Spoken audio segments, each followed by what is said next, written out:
Welcome to another episode at Wellness Curated. This is your host, Anshu Bahanda, and this season is all about environmental well-being. Today, we're talking about yet another topic that's very close to my heart, sustainable fashion. It's a growing movement all over the world. Today, we have two really interesting speakers. One of them is Dr. Amanda Parks. She's a trailblazing fashion technologist, and she's the Chief Innovation Officer at Fashion Tech Labs and Pangaia. Her background is biomedia design and tangible media, and Dr. Parks pioneers high-tech textiles and wearable technology businesses. And she really is at the forefront of fashion, technology, and sustainability. And joining her today is Mahima Gujral. She's the founder of Sui. It's a conscious fashion label based in India and Singapore. Sui means needle in Hindi, and it literally represents the essence of the connection between the cloth and the thread. And Mahima wants to her goal is to use the connection of the threads of nature with fashion, crafting really beautiful and sustainable clothing. As a conscious fashion advocate, she wants to use fashion as a force for good, contributing towards a greener and more ethical fashion system. Thank you for joining us. I'm very excited to be here. So, Mahima, let me start with a question to you. So, fashion is regarded in a lot of ways as wasteful, and it's, an eco-damaging industry. And there is this sense that there is a take, make, dispose attitude, from growing to the raw material, to dyeing, to manufacturing. There is all this wastage that's believed, that there's a lot of water is required, energy is required. So tell me something. Who would you blame for something like this? Would you blame the consumer? Would you blame the brands? Hi again. Thank you for having me on here. Very quickly, I am Mahima, the founder of Sui, and we're just a brand that's hoping to bring slow fashion to many more women into their wardrobes. What you're asking me is a very interesting question, and I feel like it's a chicken and egg situation because we have gone through years and years of industrialization, which really took off after, say, World War II. And what that's done is, I feel, really changed human behavior and changed the way that we think, changed the way that we do things. And it's also sort of brought so much advancement into our world that we were probably never prepared for before. So the change that we've seen in the past many years is something that the world went through so rapidly that I feel like you can't blame just one thing. You can blame human behavior, but at the same time, you can blame the system that's changed all over the years. And it's such a good question because I remember in 2020, while we were on lockdown, I read this book called Small is Beautiful. And this is exactly what, the author talks about. He talks about the fact that we changed so rapidly that we sort of forgot that nature is actually a part of us. And we started treating nature as a force that is outside of us. And now, because of all these changes, whatever we do, we've sort of, built ourselves this way. And I feel like, why is it so hard for us to change? Is because it's just been years of conditioning that's got us here. And what that now requires is a mindset shift. We need to start doing better. Thank you. So, Amanda, as you can see, I'm wearing a Pangaia clothing top in honor of having you on our show. Thank you. Yeah. I wanted to ask you, how does sustainable fashion contribute to our overall well-being as a race? And what are some of the key aspects that people should consider when making sustainable fashion choices? Yeah. So I think there's two ways to look at it. I mean, textiles are such an immediate and intimate part of our life, right? Where there's this idea of the things that are touching your skin and the things that you interact with daily, your clothing, but also the textiles around you in your house and just out in the world. It's a very big part of what we think about in terms of our synesthesia, what we touch, how we feel. So that part of it, I think, is something that's not it's not as sort of targeted, but I find as someone who is really obsessive about textile feel, as something that just really kind of affects our mood in a way that we're not really acknowledging. So that's not directly tied to sustainability. But in that sense, we are generally natural fibers, and fibers that have been kind of engineered from natural materials do have a better kind of physical response for us inherently. But the bigger part is really, of course, where it's a few steps backwards, in the sense that we're looking at basically dealing with fossil fuel petrochemical inputs is obviously affecting not just our own health, but the health of the planet, biodiversity, all of that. And so what we're really thinking about is this longer term effect of how do we tie information, data about science to kind of get people to realize that we're very much tied to nature, a little bit like you were just talking about, that there is this inherent connection. And even if it's a few steps removed, that we're not seeing and touching it, meaning that we're not going to notice that biodiversity is down, in our daily lives potentially, but it is this long-term effect where we're going to notice it through climate change and all the things that we're seeing very, very actively now. New York City just came out of another round of wildfire smoke from Canada, right? These are very tangible things. And I think it's about setting up this, this connection between that is directly related to what we're doing to our environment with excess carbon. And textiles are one way that we do have this very intimate connection to that when we think about natural materials. So we're trying to kind of bring that out. Thank you. Thank you for that. Mahima, can you tell me about some of the sustainable practices implemented by your company, by SUI? And can you shed some light on the concept of a circular economy and how SUI is closing the loop through its production and design processes? Sure. So we say this one thing at SUI, and it says that whatever we do it with a green heart. And a green heart is a heart that we say is the one that respects nature and, the people within our planet. In our case, of course, the people who make our clothes and the people who wear our clothes. And we sort of use that thread through everything that we do. So whether it's our design or our textiles or the way that we create, we kind of make sure that we're sticking to that one principle. And we kind of break that down into a few pillars at SUI, which touch upon all of these aspects. So the very first thing is, of course, whenever we do design, we design very mindfully. We make sure that whatever we're creating is something that we do see our customers wear on a day-to-day basis versus a one-time basis. So that is something timeless they're taking with them. But apart from that, our pillars are responsibility towards the planet. So whatever textiles we're choosing, whatever dyes we're working with, are sustainable. So now in our case, they're often either organic cotton, so machine-made organic cotton or tencel, or often handmade fabric, something I'm a huge advocate for when it comes to crafts in India. So working with handloom made out of organic cotton or often indigenous cotton from India. So we make sure that our textiles sort of fall in that form. When they're handmade, they often have lower carbon emissions. That, we all know that, and of course supports crafts as well. We try to work with dyes which are either azure-free or herbal dyes. We've had a lot of challenges with plant-based dyes on our end, being a small-scale business, but it's something that we're working towards. At the same time, we talk about supporting craft and community, like I mentioned, so working with handmade crafts because we know that it is good for the planet and at the same time supports craft and community. Making sure we produce everything ethically. So we have our own workshop where we have our own tailors. We hire them. They are, hired under our company. We pay them a full salary, look after their well-being. And then finally, coming to the whole circular economy question, is our kind of goal to reach zero waste. I wouldn't say we're a zero waste brand, but I would say, of course, we strive to be as low waste as possible. So in our case, when you're talking about a circular economy, what it means is that you're not throwing away, post-production waste or, the end product.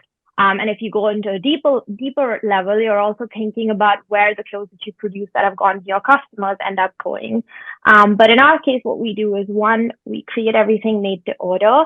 So that means that most of our products are often made after our customer places the order, which helps with lowering our impact in terms of post-production, but also all the scraps that we collect from our production, we save them, our leftover fabrics or scraps, and sort of create upcycled items with them. So fanny bags, makeup pouches, little pouches.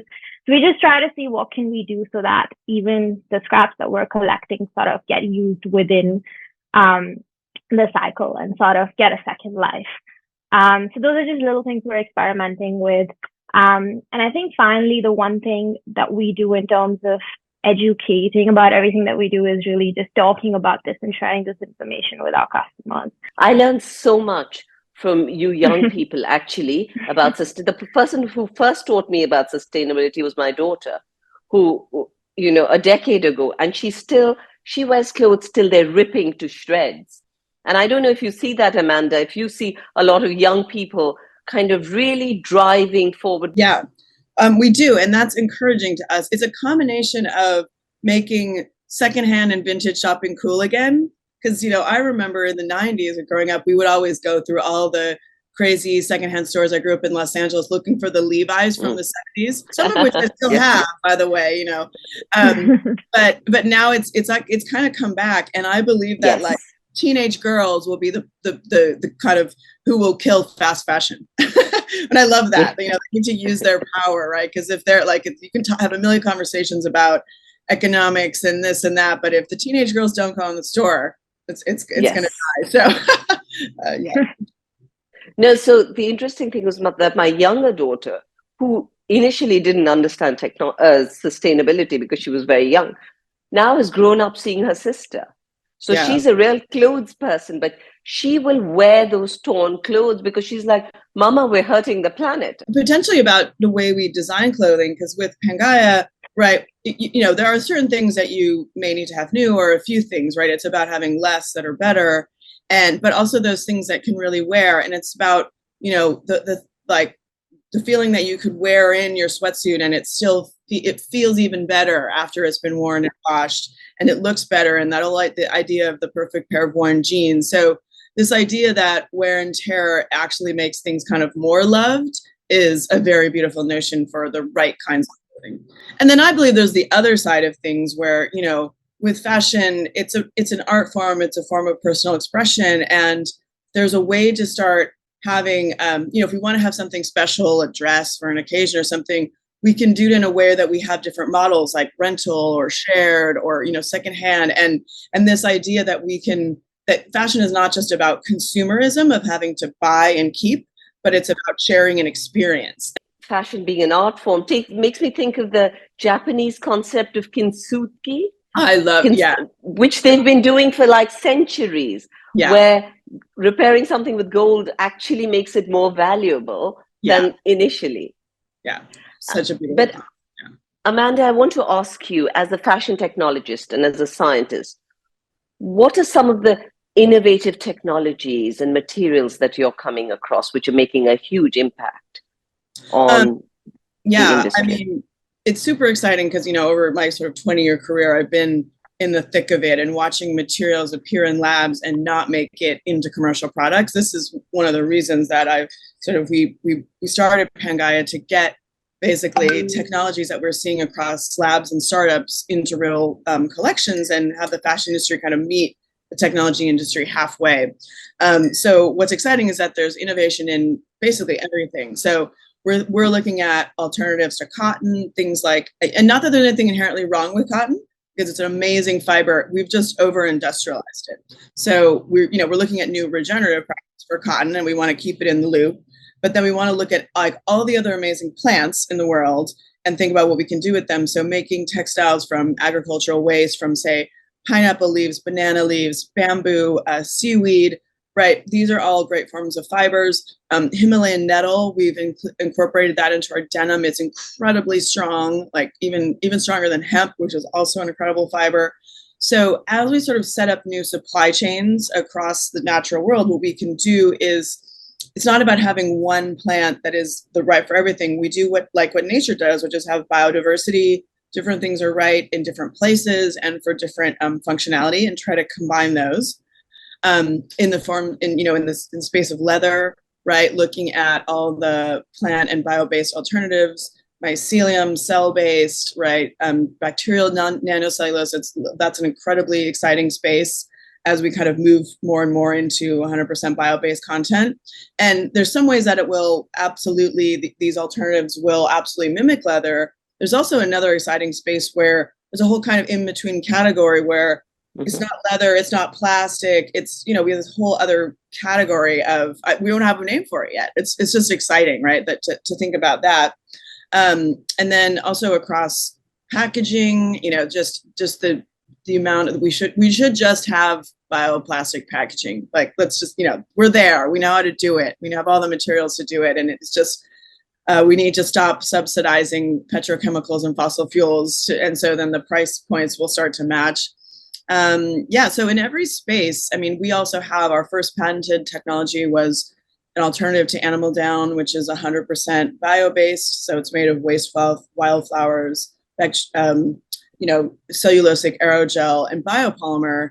And that is an alternative to animal down that also doesn't have any synthetics, which is one of the things that's always can become the issue, where if you have an animal product, then the usual way to replace it is with a petrochemical, which we're absolutely not in favor of. It's an exciting time. And also in terms of dyes, you mentioned, right? The problem with natural dyes is how it's, their color fastness and the material, how they last and how deep the dye can get. So it's about looking at sustainable chemistry add-ons to expand those natural dyes to make them last longer, as well as things like, we work with bacterial dyes. So we're the whole realm of synthetic biology, right, where we can start to grow things in a laboratory, taking the DNA from a natural source, putting it into a yeast cell. You use a whole lot less resources, land, water, etc., fertilizers. So these are the new, really high-tech production methods that we're exploring as well. That sounds fascinating. It's pretty much we did a podcast on food recently. It's pretty much what's happening in labs in food as well. That's happening. It's actually very similar, and we should be side streaming the two industries. We're trying to do that. My first company I started was around algae biofuels, and we were growing a microalgae to actually use the lipid part of the organism, right, for the fuel. But what we were getting rid of is the cellulose, which ironically is now what we're using for the fibers. And there's also protein, which are going to food. So you're looking at kind of, if you can break up organisms properly to save all the components, we can have massive levels of efficiency in terms of growing, as well as, materials, food, and energy, they're all tied in the center to biomass. And that's, everything goes in and out of that cycle. And you did a pop-up at Selfridges. Pangaia did a pop-up at Selfridges, which I went to. And it was fascinating. Some of the stuff that stuck, I think one was about denim and how much less energy and water you use to use nettle and seaweed for the denim. The other was grapes to make shoes. Yes, grape leather, yes. So it's every kind of waste. You can basically use anything if you know how to process it. And I think part of the point, and you talked about this a little bit about opening up the communication. And what we did originally at Selfridges was, I have a background in museum exhibition design for science exhibits, so thinking about informal science education. So we did sort of these, displays on, there was like a compost pile in the middle of the show, like trying to show, putting natural materials of what the clothing is made of around them, right, to kind of inspire. And we're not teaching science like a textbook, but we're saying, look, here's this connection to the natural world. Here's how things actually work. And then, some statistics on carbon, bring it all home to be like, this really does matter. And so it's a story about the planet, the people that are producing it. Also, we cannot forget about that part, of course, huge. And then what's the longer term? How do we make this scientific analysis, right? Yeah. And now we're permanently at Selfridges as well. So I'm just saying we're permanently there now. So it's good. Yes. Yes, which is fantastic. I came across the brand like in 2020, and I've forever been fascinated, and I could probably like went through the entire website, read everything, and then eventually ended up ordering something. So, I mean, it's really interesting to hear it, in person. Yeah, as well. We're glad to hear that, because we go back and forth on, we want to make the highest level of science accessible to the people that care and explain it very clearly, etc. But we don't want to knock people over the head and feel like, oh, you have to read all this before you buy something. So absolutely, we're constantly evolving and working through what's the strategy of where to put the information, how to talk about it, what level. And that's actually a big part of our brand and what we do with our like the comms and science and our R&D department are actually very tied together, which I think is quite rare. And I about 30% of my job is comms, like, doing interviews, talking press, and then writing about all the science and everything. So yeah, it's an important part, I think, especially where we are at within the industry. But the Selfridges show, it really came across that the way you communicated what you said about, you don't want to make it sound like all science and scary to people, but you managed to communicate that really well. So because it was buzzing, London was buzzing with talk about it. No, you felt like, well, because it's also just something different that you don't associate with department store. And, and that, I think that there can be a great overlap in what we about retail spaces and what they can be for us. It doesn't have to be just about commerce again, right? Like if they are in some way educational or experiential, that also justifies having the carbon footprint of a store, because we don't, we've been very, very careful about physical retail because of the carbon footprint of it. So it's not just about having massive amounts of clothing in the space. It's what makes it special. People can feel and experience the clothes, and how do we kind of create more of a kind of relationship with our audience? Yes.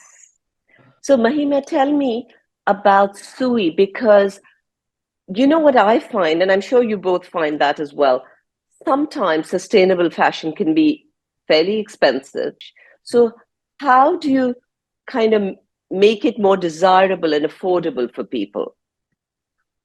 Okay. I love this question because I often like to say that I feel like we live in a world of the past 10, 15 years, we've just been made to believe that fashion is cheap, and it's meant to be cheap, and it's supposed to cost like under $50. Well, that's not true. The reason why many, many, many brands that we see today are being able to offer you something at a lower price is because of the materials they use, because of not paying their labor, fair wages, and so on and so forth. So the one thing that we've always tried to do is sort of find different ways to tell that story and talk about the journey of the garment. So that's the first thing that I would love to address, to say that, in fact, it is not expensive. I feel like it's a mindset and a perception, and it's exactly the way that you look at it. You can buy 5 items for like a certain amount of money, or you can buy 1 or 2 really good ones that are really going to last in your wardrobe. Apart from that, of course, what we really do is try to make clothing exciting, sustainable clothing exciting. The reason I started doing this was because I had a lot of people ask me, do you really want to do this eco-friendly clothing? It's boring, it's hippie, and I'm talking about back in 2016, 2017. And I'm like, you can, if you think about the right design, and if you use the right materials, and if you do it the right way, and you create an identity for yourself, of course, within it, sustainable clothing can be as cool, it can be as stylish. And that's how we sort of advocate for it. But also, as Amanda said as well, finding unique ways to communicate to the customer, talking to them about sustainability in a way that doesn't scare them away. I think that's extremely important. And so I truly believe that, fashion is of course close to identity, but the storytelling behind it, if you can connect with your customer and you can connect with your consumer, with that emotion, right? That's one way that you can really move towards shifting the conversation. Thank you. And Amanda, would you like to comment on this, because you see this on a global scale? Yeah, and I think it's interesting, because I agree with you for a certain percentage of our customer, maybe 30%, right? But I also like to say there's the flip side, where the most sustainable clothing is the one that people don't know is sustainable, but they want it anyways. So making a good product, and that goes for any product, right? And so we have to address both of those markets. We absolutely want people to be more informed, and we want them to buy the clothes because of where it's coming from and what it means. But at the same time, if you create clothing that people want anyways, like we can talk endlessly about science, but there's nothing more powerful than when like Justin Bieber or Harry Styles is wearing our stuff in a paparazzi photo, right? And it's sort of to say about culture like that. There is like the idea of it being cool, and also being a more sustainable option is a huge way to break through to a different part of the audience. So that's and the other thing that is really interesting. I totally support your point on. It's so arbitrary within the last, say, 20 years that clothing has been this cheap and the whole attitude around it. And, and we now have the next generation coming up sort of realizing that that's not how things should be. And so the other thing that's interesting is that the price of clothing currently is not necessarily tied to the quality, right? So you can have very expensive, not to say luxury brands, but just expensive brand names that are made of the same stuff or at the same quality as stuff that's in fast fashion. And so you're paying for the name in certain things. And we have to set up a different kind of infrastructure where you can understand that the reason that this is more expensive is because of quality materials, that it will last, or, versus, or that, people have gotten paid the appropriate amount for making it, versus something that is just like, oh, we put a label on this, but it may not last. So, because I think that right now people don't associate paying more for a piece of clothing with it being able to last longer. I know that I've done that in the past, right? Yeah. Correlation directly. So establishing a kind of range of brands that really do bring that quality and tell you, like you're saying, the transparency of this is what it's made of, this is why it costs this much, is, I think, a big shift in that those margins. We're trying to scale up our supply chains to bring the cost of these new materials down, but we have no intention of ever hitting a fast fashion point. Like, that's not the goal. So we stay kind of mid-tier, and then bring the supply chains up so that the smaller brands can afford it and have accessibility and stuff. Yeah. So the more that you want to educate, but you don't want to have to over-educate, I guess, is the balance. Right.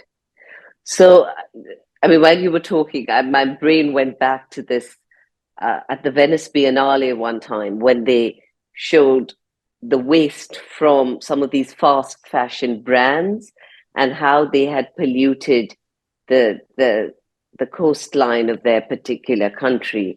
And I don't want to name the brand, but it was actually, when you saw that visually done by an artist, all over the room, it was actually horrifying. Mahima, tell me, what is your vision for the future of the fashion industry?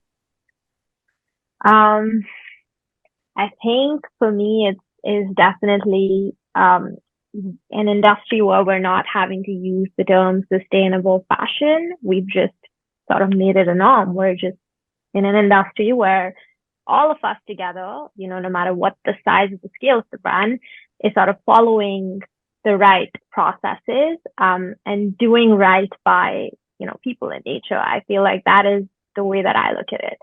That would be the industry that I would hope to definitely work towards and be a part of. Lovely. And Amanda, you've talked about collaboration, innovation. So what are some of the key challenges and opportunities that you're seeing today in scaling up the sustainable fashion practice, for lack of another word? No, that makes sense. We sometimes call it responsible, or but there's that word has been co-opted in a way that doesn't work anymore. But so I mean, the challenges are very much about, all innovation starts expensive. I mean, we look to the tech industry where I come from, right? Like the first iPhone, in order to develop such an amazing product, there's a lot of research that goes into it, and there has to be an aggregation of that cost and time put into the price point, and then it will come down, right? As new things evolve and the supply chains are better. And there's no difference in textiles, and especially when we're doing very high tech things. So that's kind of the starting point, where the biggest thing is if you establish a bigger and more reliable supply chain, and often, if you're sourcing waste, that's setting up a whole new kind of collection mechanism, and especially with recycling, all of that. So those are different infrastructure components that have to be set up, as well as new infrastructure around biofabrication and manufacturing. So there are these key pieces that just take time and money, and that's one of the biggest challenges, is to make those leaps where, you know, we're dealing with, you know, what I mean, how long have we been using cotton, especially industrialized cotton, right? The fossil fuel industry, they've got a big jump on us. The plastics industry, right? So it's about establishing all those supply chains is, I think, a really big challenge. And then and that's about price point. And then really just kind of working through all of the details. The fashion industry is notoriously kind of averse to change, like for good reason, because they've had these artisanal practices, which are beautiful, right? We're not trying to change that artistry of it. And then so kind of incorporating the innovation into an artistic domain just takes communication and time, right? And how do we make all the practices better together? We definitely don't want to kill the art form of fashion. And then on top of that, fighting the what we've established with fast fashion, like really trying to roll back the last 20 years. The other issue is that, you know, probably the people with the smallest percentage point of margin are usually the manufacturers. And that's where a lot of the innovation is needed in terms of factory equipment, traceability, all that stuff, right? So the brands need to pick up some of that risk and be really partnered. We try to do that with our manufacturers, right? So that there is a kind of give and take on where the profit margins go, where the investment goes, how do we upgrade systems? So that, yeah, I think that's a really big challenge too. It's like, whose responsibility is it to change those systems? And do you think AI is going to play a big role in sustainable fashion? I mean, AI is going to play a big role in everything, but it's going to be, I think the biggest thing is that AI can help in ways that are maybe unexpected. Like when we're doing biofabrication, strain development, AI can help with which biological sequences are the most, you know, they can help us with cutting down just like the labor on the front end. So that's probably not what you thought I was going to bring up as an research. AI. So you're talking about helping with research. Helps with research, like literally like cutting out, like, you know, like this is the best way to go. Like all this analysis that can happen on the back end. That's one area. But I think, you know, and also the other thing, it can help with data processing, right? Like having just like where are things, like how do you find the best material, or like sort through, you know, like thinking about like visual algorithms of, you know, finding secondhand clothing on the internet, right? Like just thinking through that, just making like information available at a rapid rate. So yeah, there's going to be a million applications, but the thing is that with fashion, we are still talking about a physical form of production. That I'm sure a lot of people would be happy to hear that. Mahima, tell me about your journey with Sui. What lessons have you learned? There are so many. I mean, I've been doing this for about 5 years now, but I feel like definitely one point that one needs to always remember as an entrepreneur is that you got to be resilient, you got to be patient, you got to really just keep your eye on the goal and got to keep going. And I've realized is that you know, everything, every movement, every change sort of takes time. Where we were 5 years ago, we've come a long way from there. I feel like we were not even talking about a better way to fashion or fashion for good as much as we are today. Of course, it was going on. You know, there were incredible brands 5 years ago as well, but the conversation is so much more. So I think to sort of have the patience and to believe in that is definitely something that is the core of doing what we're doing, because with that and with that why is like how we keep going as well. So I feel like those would be two of my biggest lessons. And everything else I'm still trying to figure out. I feel like every single day I'm hit up with a new challenge, whether it's a small thing, whether it's a big thing, whether it's trying to convince a customer that, you know, what we're giving them is something truly unique or different, or telling our story, whether it's talking to them about our pricing, whether it's really dealing with our vendors. I mean, there are so many little things when you're running a slow fashion business at the scale that we are. So I feel like I'm constantly learning. Thank you. And Amanda, you know, for people who are trying to move towards more sustainable fashion, are there any certifications or labels that they should look for? Because we don't know who's actually doing it and who's claiming they're sustainable. Yeah, and this is a loaded question, because there are some certifications out there, things like Ecotechs, right, that have become kind of industry norms. But at the same time, the problem with certifications is that they cost money. And so, if you're trying to pay for something to have a certification, do you do that, or do you put the money back into your brand? Because there's a lot of materials out there that are uncertified but are actually better, right? So the fact that it is, I don't want to call it a money-making scheme, but there's an element to it that you have to decide to pay for these things, right? Which we have to kind of think about. And then the flip side of that is regulation, where, you brought up this idea that it would be much better just to have everybody doing the right thing. And not that regulation is perfect either, but if we start putting kind of a tax on the back end of the bad processes, as opposed to making the people who are doing the right thing pay for a certification for the good, yeah. Right? So that's the flip side, where I think that we are heading, especially in the EU and in the States. There's a lot, in the EU especially, there's tons of regulations that will be coming out in the next year that are, making brands change practices and even just track what they're doing, right? Because sometimes it's not about that they're trying to do something bad. They just actually don't understand their whole supply chain entirely. Right. So I'm hesitant to, of course, organic, like we love the future of regenerative farming, and we're definitely tracking that. And we have what we call, we've released in conversion cotton, which is not a certification, but what we're saying is this is not yet certified as regenerative because it takes, 3 to 4 years for the field to transition. But we want you to know that you're buying cotton that is in the progress of becoming a regenerative farm, which you want to support.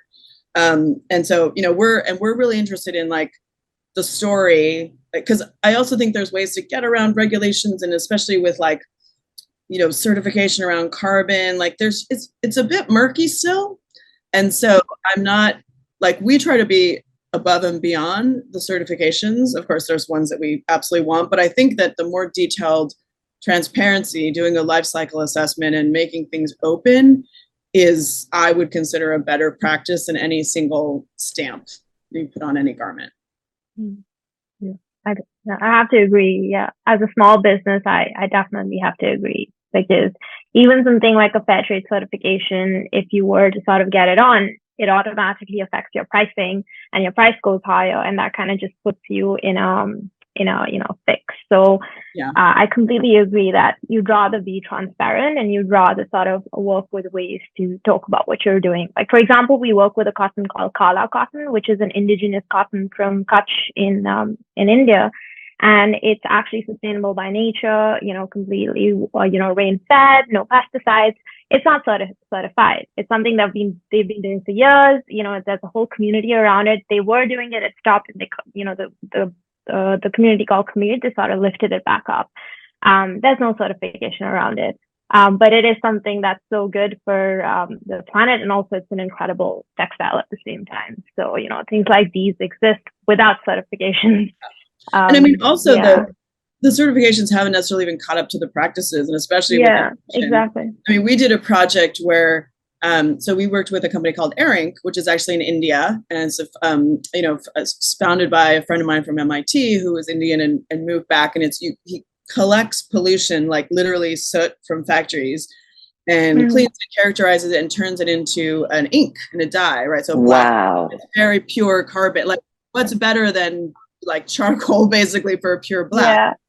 And we were doing a collaboration. This was like kind of early COVID days, and we were trying to bring the ink into our facility in Portugal to print, and just getting it came off in the first like kind of paperwork of shipping that we were importing pollution from India to the EU, which is absolutely not what we were doing. We had to figure out a way to we had to break it down into like each like molecular component to get it through, to be like, we're not bringing the pollution part in, we're bringing the carbon part in. And so stuff like that, like with materials, there's always these crazy stories about taxes on leathers and non-leathers. And so we need to get that part to catch up as well. Thank you for that, ladies. So at the end of every session, I do a very quick rapid fire round, just to summarize the session. So, Amanda, an innovation that's making a significant impact on the sustainability of the fashion industry. Ooh, it's like asking me to choose a favorite child. I think that just for this, I'm just going to have to go after a combination of agricultural waste, like how we start to process and side stream waste, and then that combined with biofabrication. So that's like low tech, high tech, and those two things together can solve all of our problems around waste and crops and like how we're thinking about plants across the globe. Those are the two areas that we're focused on. Fabulous. Mahima, a challenge that sustainable fashion practices face. I think perception in a way as well, and their abilities to sort of, scale. Thank you. And Amanda, lastly, first step towards adopting sustainable fashion into your life. Educate, read, find out what's out there, and then just, commit to maybe buying a few things that you really, really love that may cost more. So just there's a little bit of research there, a little bit of commitment. And I think slowly you will start to find that you no longer crave the fast fashion things, right? Once the quality goes up and you really start to be connected to your garments, you will, I think it needs to be a slow transition. Invest in one item that you're excited about. Thank you so much. Thank you, ladies. That was an incredible chat. And I hope lots of people listen to it. Thank you for your time. Thank you so much for having me. It's Thank you. To connect across continents. So hello from New York. Yes, 3 continents. Thank you for being here today. We hope you learned something new, and we hope we brought you a little closer to leading a happier, healthier, more hopeful life. Please do press like if you enjoyed the episode, and I would love you to get your friends, family to subscribe to my channel, and I would also love to hear from you. So please send me an email at anshu@wellnesscurated.life. See you next week. Thank you.